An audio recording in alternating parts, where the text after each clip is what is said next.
I think we did a pretty good job in terms of that funnel and the landing pages and the different landing pages to where they go. It's to simplify the message. Let's just give two options, right? Give them an option to schedule a meeting with us to see what it's all about, or send them to the podcast website, which has a video of me explaining the process. It has, past podcasts we've done and an opportunity to schedule from there. So it's like basically like two callbacks. It's like simplifying. And the one is, the contact us is like the LinkedIn lead form. So if they're like, hey, yeah, sure, contact me and hit that button, it pulls up that pre-populated LinkedIn lead form that all you have to do is click that and that submit and it comes to us. So at least we'll know level of interest from there. And then So what would the process then be from there? They submit the lead form and then we would have to reach out to them to get the podcast scheduled. Then our stellar sales guy, Alessandro, basically calls them and follows up. The point of it is really to see if we can get similar response rates. It's kind of like, hey, we'll handle that problem when we do, right? It'll probably go to Ollie and Treg and the guys and like,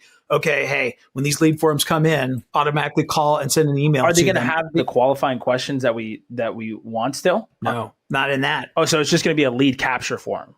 And then you're saying like for us, then we'd have to go and ask those questions. We'd have to go and call and then ask those questions. And is the thought just to see how we can remove as much friction in there? Gotcha. I think the really interesting lesson here is we're pretty on par with predicting the parts that we have prior experience with. But the area where we dropped off is the area where we've never actually experimented with because it's a whole different process. And so we are just buying data right now at this point. Yeah, and that's it. So there's two parts. One, which is like, okay, let's scale it down in terms of the options and the CTAs that's similar to what we have been running. And then the second is that LinkedIn has an AI type of option. It's in beta, in terms of being able to help facilitate someone that goes through your process and becomes what you consider a lead. And then they go out and find other people like that. Very similar to what Meta and the rest of the platforms have. It's called Accelerate, I think. It's still in beta. So we're going to test that next, right? But we're going to test that on our full funnel, because if we want them to go through, that